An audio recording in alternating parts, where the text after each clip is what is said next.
اهلا وسهلا بيكم في ثالث حلقات فنجان قهوه مع الشيف فاطمه شرباتي، والنهارده وصفه واكله جديده هنتعرف عليها وهتعجب كتير يعني الشعب المصري، والتجربه خير برهان. والنهارده انا شخصيا الاكله دي بتعجبني كتير. انا مش هتكلم عنها كتير ومش هاخد الحلقه من صاحب الحلقه الشيف فاطمه. النهارده هتعرفنا على اكله جديده من هنقول من الثقافات الحديثة في المطبخ الأردني. لا، هي تراث بس بنعمل بطريقة جديدة شوي أسهل. تمام. نعم، أول شيء أهلا وسهلا فيك وحيا الله فيك. اليوم رح نعمل أيوة فتة مكدوس. فتة مكدوس هلا بالراحة. نعم، نشرح يعني ايه فتة مكدوس. طيب، المكدوس احنا بنعني فيه الباذنجان الصغير الأسود اللي في مصر بتسموه باذنجان عروس.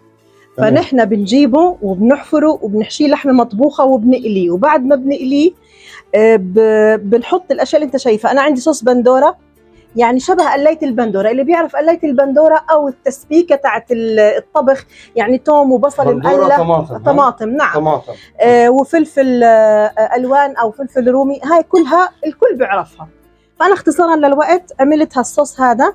وطبعا عندنا بطل الحلقه اليوم الباذنجان، بس انا ما عملت الباذنجان الاسود الرفيع لانه هاي بتاخذ وقت، يعني هي هاي التقليديه اللي بتاخذ وقت، بس انا بنحب نسهل دايما على الناس فقلنا انه نعملها. بنجيب حبه باذنجان كبيره، احنا هون اسمه اسود عجمي كبيره، ونقطعها مكعبات بعد ما بنقشرها، وفي ناس ما بتحب التقشير زي ما بتكون، وبنقليها وبنخليها على جنب. وهون عندي لحمه خروف على عجل بنقليها بنفس الدهن. انا ما استعملت ولا زيت ولا سمنه ولا اي ماده دهنيه، يعني اللحمه مخلوطه ما بين لحمه بقري عادي. نعم. ولحمه خروف. نعم. طيب بالمقدار، يعني اذا نص كيلو نص كيلو بيصير نص بنص على هوا برضه رغبه كل حدا. في ناس بيحبوا اللحمه الخروف اكثر، في ناس بيحبوا العجل اكثر، بس انه دسم الخروف هيك الفتات كثير طيب. طبعا كلمه فته هون بيغلب عليها اللبن، غير مصر. الفته بمصر بيغلب عليها الرز. مظبوط. تمام. فانا بس هنا قلبت اللحمه لحتى استوت. الشطاره هون انه ما نبهر كثير، يعني ملح فلفل اسود رشه خفيفه من البهار المشكل. تمام. او بهار اللحمه. اللحمه بردت والصوص عندي جاهز. وطبعا الخبز هذا الاصل اللي بينقلى، بس نحن بدنا نخفف شويه دهون.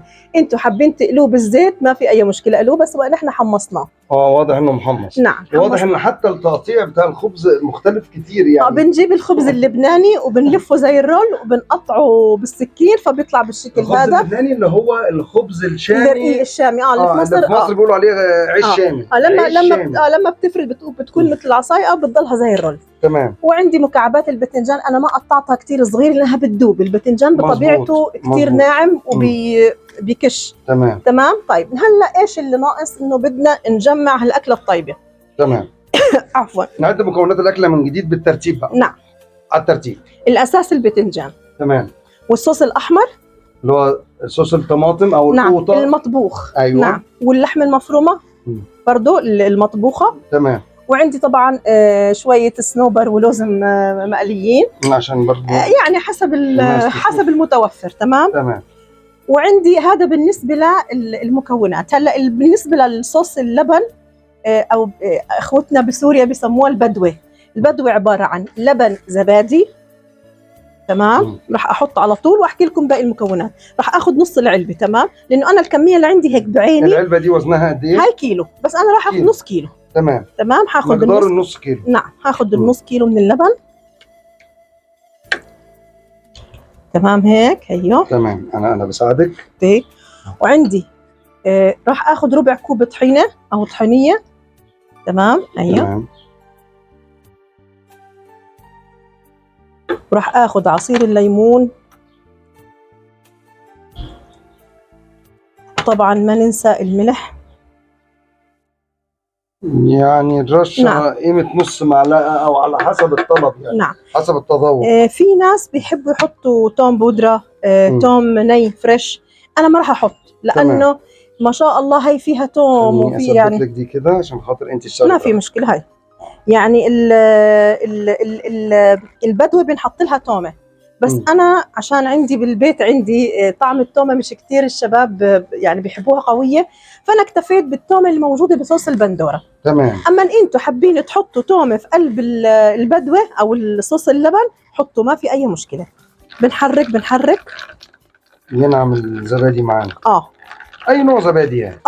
بس الافضل ان الزبادي يكون يعني ما يكونش فريش، يكون في نتفه حموضه بيعطي طعم اطيب. يعني اخذ 3 ايام 4 ايام. نعم.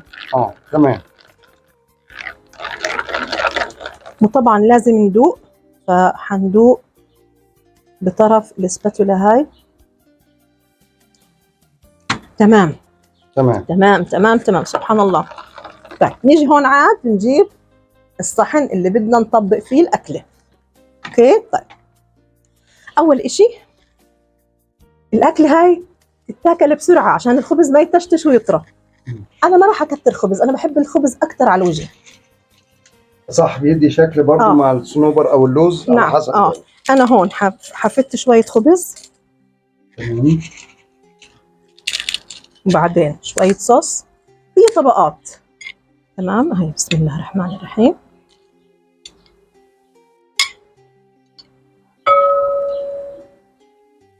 خليها جنبي هيك عالية عشان ايش. ممكن كمان برضو شوية لحمة، مش غلط. وشوية باذنجان.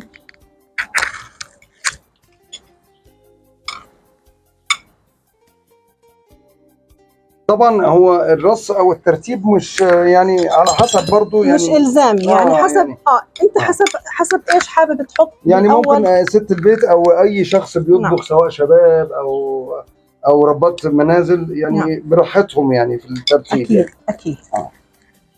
بل انا حابه احط كميه بس هيك بسيطه من البدوه على الاطراف عشان تبين لضيوفي انه في طبقات. البدوه عشان احنا طبعا بنتكلم ما بين الثقافات ما بين مصر والاردن.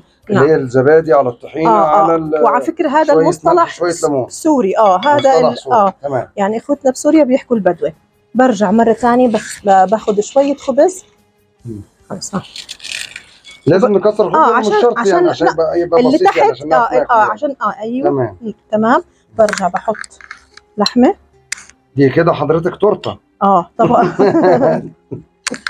انا بلاقيها اسهل من الباذنجان المحشي لانه بياخد وقت بالتحضير. هي بصراحه اكله سهله وبسيطه، وما في يعني كل البيوت لما بتاكل لحمه وبتاكل خبز وبتاكل يعني اللي هو العيش يعني وزبادي والباذنجان، يعني الاكل كله بسيط وسهل وسريع.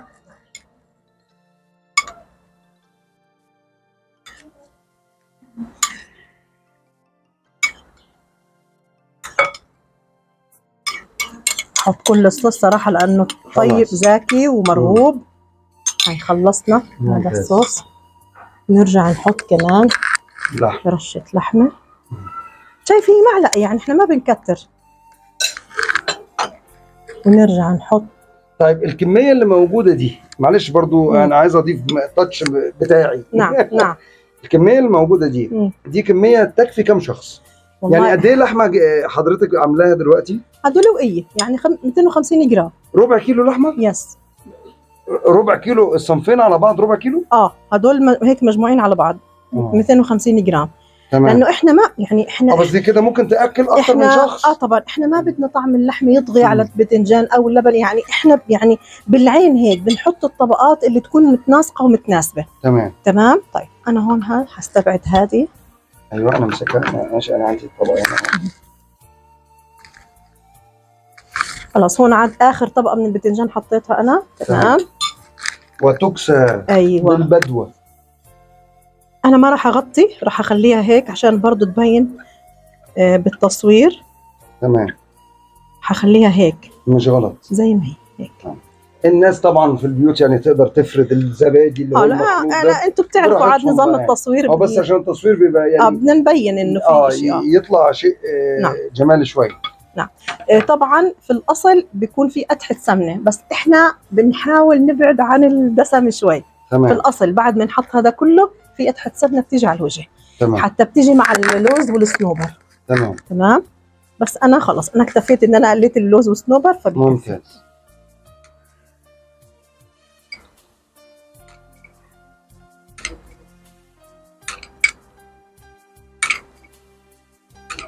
انا تعبت. انا تعبت هناخد وجوعت. الخبز. هناخد الخبز هيك على يعني الأطراف على بقى. الاطراف. ممكن اساعد؟ انا عارف ان انت طبعا. عايزه اللي هو المدور اللي لا عادي، ما بتفرق، أنا كله رح يتاكل. تمام.